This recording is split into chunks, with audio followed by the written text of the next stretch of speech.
Hi అండి. Welcome to Telugu రుచులు. అందరూ ఎలా ఉన్నారండి? నేను చాలా బాగున్నానండి.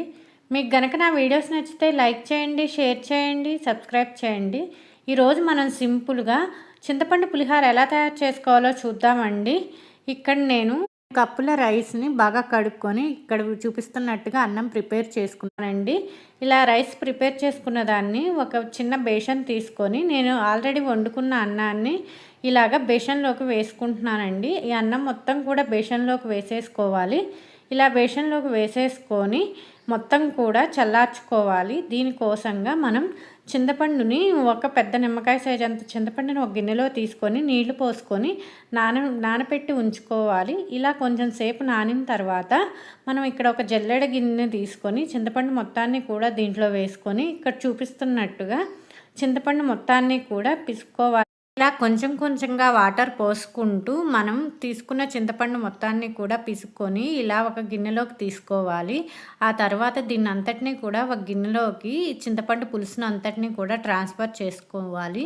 ఆ తర్వాత దీంట్లోకి మనం కొంచెం మీరు తినే కారాన్ని బట్టి పచ్చిమిర్చి వేసుకోండి. పచ్చిమిర్చిని కొంచెం కడుక్కొని వీటన్నిటినీ కూడా మనం ఒక చిన్న చాకు తీసుకొని ఇక్కడ చూపిస్తున్నట్టుగా కట్ చేసుకొని మనం ఈ పచ్చిమిర్చి మొత్తాన్ని కూడా చింతపండు గుజ్జులోకి వేసుకొని బాగా కలుపుకోవాలి. అలాగనే దీంట్లో కొంచెం కర్రీ లీవ్స్ కూడా వేసుకోండి.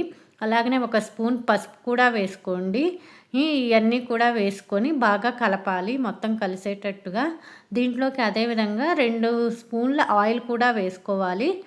వేసుకొని మొత్తం కలిపేసి దీన్ని అంతటినీ కూడా మనం స్టవ్ మీద పెట్టుకొని మొత్తం కూడా మరిగించుకోవాలండి. మీ రుచికి తగ్గట్టుగా సాల్ట్ కూడా వేసుకోండి.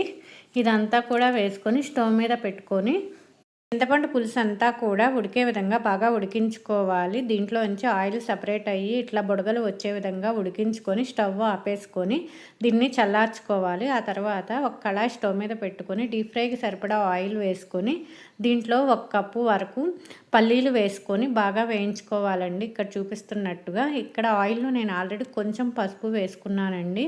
వేసుకొని ఇట్లాగా పల్లీలన్నీ వేయించుకుంటున్నాను. ఇలా పల్లీలన్నీ కూడా కొంచెం కలర్ చేంజ్ అయ్యి వేయించుకున్న వాటిని ఇలాగ తీసివేసి ఒక గిన్నెలో పెట్టుకోవాలి. అలాగనే నేను ఇక్కడ జీడిపప్పును కూడా కాస్త వేయించుకుంటున్నానండి. మీ దగ్గర ఉంటే వేయించుకోండి, లేదంటే స్కిప్ చేసేయండి.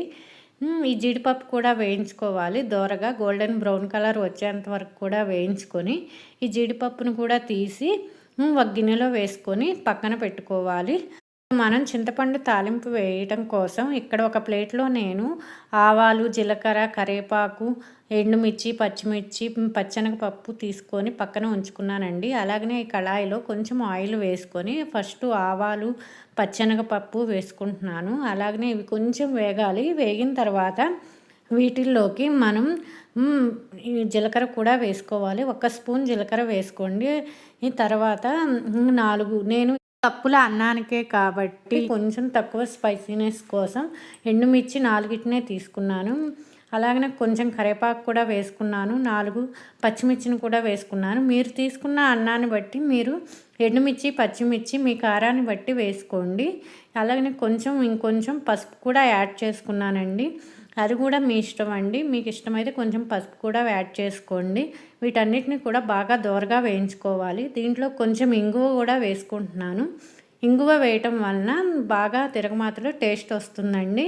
అందుకోసం కొంచెం ఇంగువ కూడా వేసుకోండి. నేను తీసుకున్న అన్నం కోసం ఇక్కడ నేను 2 పెద్ద స్పూన్ల చింతపండు పులుసును వేసుకుంటున్నాను. నేను ఆల్రెడీ ఉడికించుకొని పెట్టుకున్నాను కదండి. ఆ చింతపండు పులుసుని ఈ ఆయిల్లోకి తిరగమాతలోకి వేసుకొని బాగా కలుపుకుంటున్నాను. ఇలాగ బాగా ఆయిల్లో కలుపుకోవాలి. ఇదంతా కూడా బాగా కలిసి కొంచెం ఆయిల్లో వేగనీయాలి. ఇలా వేగిన తర్వాత మనం ఆల్రెడీ వేయించి పెట్టుకున్నటువంటి పల్లీలని, జీడిపప్పుని కూడా వేసి బాగా కలుపుకోవాలి. ఇవన్నీ కూడా చింతపండులో బాగా కలవాలండి. అప్పుడే చాలా రుచిగా ఉంటాయి పల్లీలు కానీ, జీడిపప్పు కానీ. దీంట్లో 1 స్పూన్ ఉప్పు కూడా వేసుకొని మొత్తం బాగా కలుపుకోవాలండి. ఈ తిరగమాత అంతా కూడా బాగా కలుపుకోవాలి. చింతపండు ఆ తిరగమాత అంతా కూడా బాగా కలుపుకొని కొంచెం ఆయిల్ అంతా సపరేట్ అయ్యే విధంగా కలుపుకొని పక్కన చల్లార్చుకోవాలి. ఇప్పుడు మనం ప్రిపేర్ చేసుకున్నటువంటి అన్నంలోకి ఈ తిరగమాత చింతపండు మొత్తాన్ని కూడా వేసేసుకొని బాగా కలుపుకోవాలి. అన్నము, చింతపండు, తిరగమాత మొత్తం మిక్స్ అయ్యేటట్టుగా బాగా కలుపుకోవాలి. అంతేనండి. చాలా సింపుల్‌గా అయిపోతుంది. ఇది చాలా టేస్ట్‌గా కూడా ఉంటుంది.